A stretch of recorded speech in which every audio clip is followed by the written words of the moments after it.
नमस्ते। Follicular thyroid carcinoma का third part video.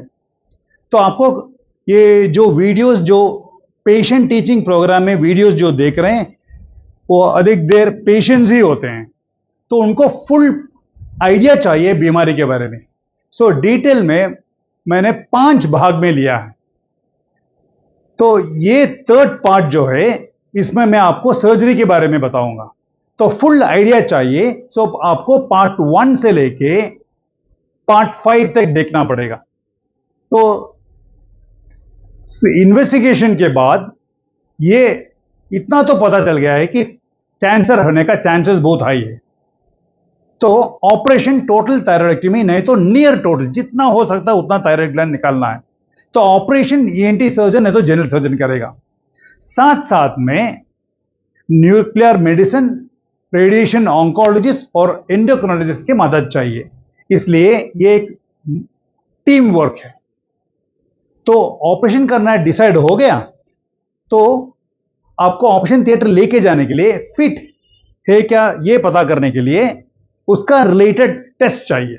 इतना ब्लड टेस्ट करके साथ साथ में ईसीजी और चेस्ट एक्सरे भी निकाल के ये सब रिपोर्ट लेके आपको एनेस्थेटिस्ट से मिलना पड़ेगा, बेहोश करने वाला डॉक्टर से। कभी कभी क्या होता है कि एनेस्थेटिस्ट आपको फिजिशियन के पास नहीं तो रेडियोलॉजिस्ट के पास भेजेगा क्लियरेंस के लिए। एक बार क्लियरेंस मिल गया तो आपका डेट, ऑपरेशन डेट फिक्स हो जाएगा। उस दिन का ऑपरेशन डेट फिक्स होने का उस दिन का एक दिन पहले आपको एडमिट होना है और आपसे कंसर्न फॉर्म में साइन लिया जाएगा। ये कंसर्न फॉर्म में डायग्नोसिस रहेगा और क्या ऑपरेशन करने वाले हैं और क्या क्या कॉम्प्लिकेशंस है, तो इसमें आपको साइन करना है। विटनेस साइन करेंगे, डॉक्टर भी साइन करेगा। उस दिन रात से 12 बजे के बाद आप कुछ खाना मत, कुछ पीना मत। Next day surgery. तो कॉम्प्लिकेशंस, सर्जरी का कॉम्प्लिकेशंस, ब्लीडिंग हो सकता है अधिक देर, अधिक टाइम में, वो सर्जरी का दिन भी नहीं तो नेक्स्ट डे, एक दो दिन में होता है। तो ये स्टॉप करने के लिए हम ड्रेन रखते हैं, वैक्यूम ड्रेन। मैं उसके बारे में बताऊंगा आपको बाद में। सेकेंड कॉम्प्लिकेशन, आवाज बदल सकता है। वो थोड़े दिन के लिए हो सकता है नहीं तो महीनों के लिए हो सकता है। सांस लेने में तकलीफ हो सकता है, वो भी थोड़ा दिन के लिए हो सकता है, माइल्ड हो सकता है नहीं तो ज्यादा हो सकता है, परमानेंट भी हो सकता है। और जब आंग में, जिस्म में ऑपरेशन के बाद कैल्शियम लेवल कम हो गया, हाइपोकैल्सीमिया, वो कैल्शियम देके रिप्लेस करके मैनेज करते हैं। उसके बारे में डिटेल में मैं बात को बाद में बताऊंगा। ऑपरेशन के बाद अगर जो डॉक्टर ज्यादा टेस्ट के लिए बोलेंगे तो एल्ट्रोक्सिन स्टार्ट नहीं करेंगे, तो हाइपोथायराइडिज्म होने का चांसेस है। तो ऑपरेशन के एक दिन पहले वॉइस बॉक्स के अंदर वोकल कॉर्ड्स का मूवमेंट पता करने के लिए इसको एंडोस्कोपी चाहिए। तो ऑपरेशन का एक दिन पहले रात से 12 बजे के बाद कुछ खाना मत, कुछ पीना मत। नेक्स्ट डे मॉर्निंग आपका सर्जरी है। सर्जरी हुआ टोटल थायराइडेक्टमी नहीं तो नियर टोटल थायराइडेक्टमी, और तकरीबन 2 घंटा ऑपरेशन चलेगा।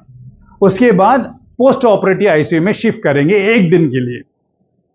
पोस्ट ऑप आईसीयू में आपका प्रॉप्ड अप ये पोजीशन रहेगा, ऑक्सीजन चालू रहेगा, साथ साथ में आईवी ड्रिप और स्टाफ नर्स आके रेगुलरली आपका heart rate, blood pressure, oxygen saturation monitor में चेक करती रहेगी।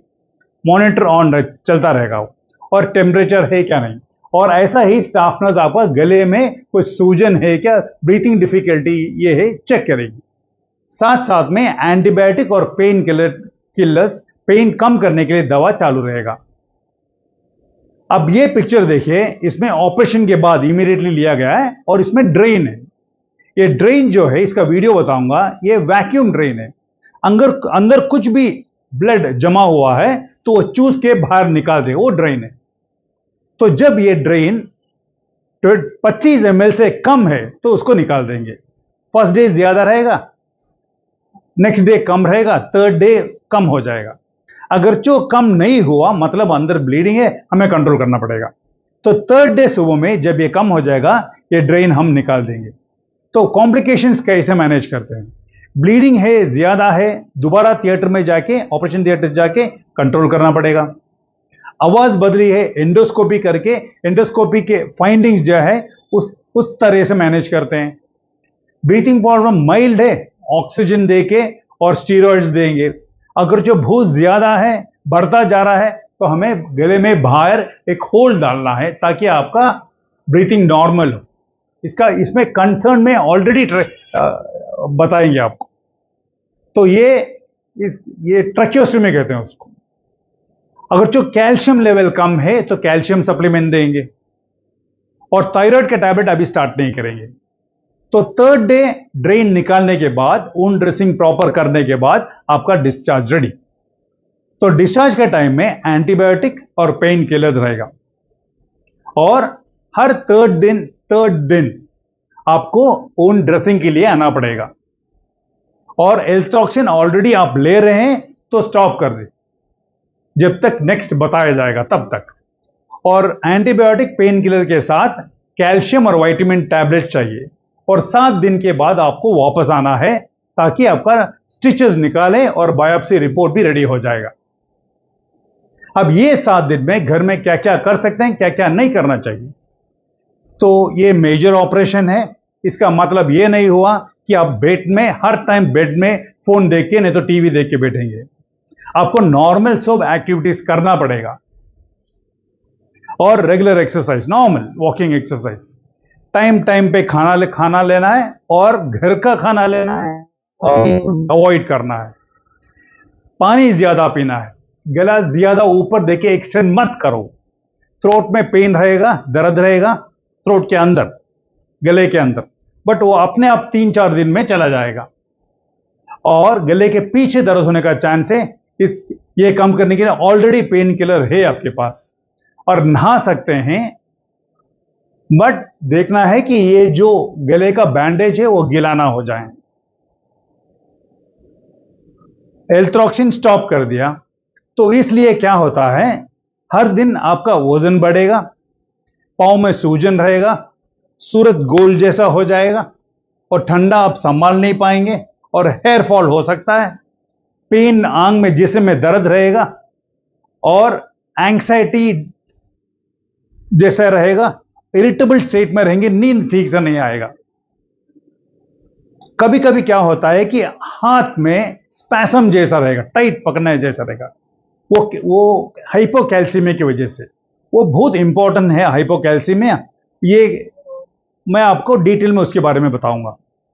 अब एल्ट्रॉक्सिन इसलिए स्टॉप कर रहे हैं क्योंकि ऑपरेशन के बाद जब ये बायोप्सी रिपोर्ट आ गया तो कैंसर बोल के कंफर्म हो गया, तो हमें यह देखना है कि ऑपरेशन, ये थायराइड टिश्यू कंप्लीटली निकल गया कि थोड़ा टिश्यू बाकी है कि नहीं। तो उसके लिए हमें टेस्ट चाहिए, आयोडीन स्किनडिग्राफी।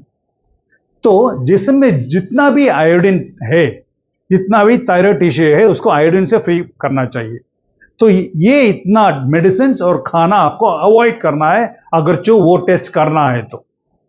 तो medicine, steroids, nitrates, cough syrup, जुकाम कम करने की दवा, विटामिन्स, और खाने में seafood, fish, dairy products यानी कि दूध, चीज, मलाई, योगर्ट, अंडे में अंडे का येलो पार्ट, व्हाइट खा सकते हैं, soya products, oil, sauce, soya related food, bread, fortified bread, normal bread ले सकते हैं, और सॉल्ट, कॉमन सॉल्ट ले सकते हैं, रॉक सॉल्ट ले सकते हैं, पिंक सॉल्ट, हिमालयन सॉल्ट ले सकते हैं, बट आयोडाइज सॉल्ट आपको अवॉइड करना है ताकि कैल्शियम, सिर्फ सॉल्ट लेना है आपको, आयोडीन मत लेना। और हाइपोकैल्सीमिया कॉम्प्लिकेशन के बारे में थोड़ा डिटेल बताऊंगा क्योंकि ये डेंजरस है।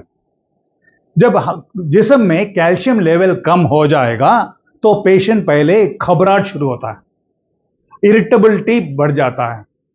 तो जैसे जैसे कैल्शियम लेवल कम होता जाएगा, उनका मेमोरी भी कम होता जाएगा, और हाथ में स्पैसम हो जाएगा, एक टाइटनेस जैसा लगेगा।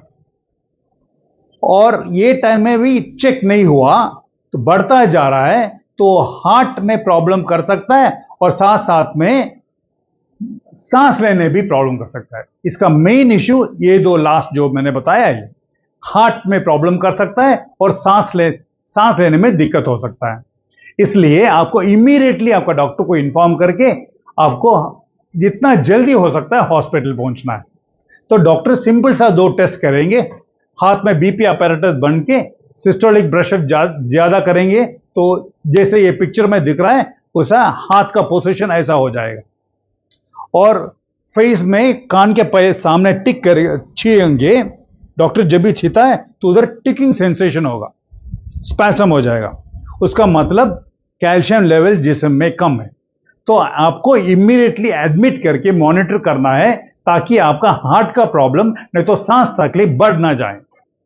तो एडमिट करने के टाइम में फर्स्ट आपका ब्लड टेस्ट करेंगे, इसमें कैल्शियम, विटामिन डी और फास्फोरस चाहिए, ब्लड और ईसीजी भी चाहिए, ब्लड टेस्ट एंड ईसीजी, और मॉनिटर करते रहेंगे।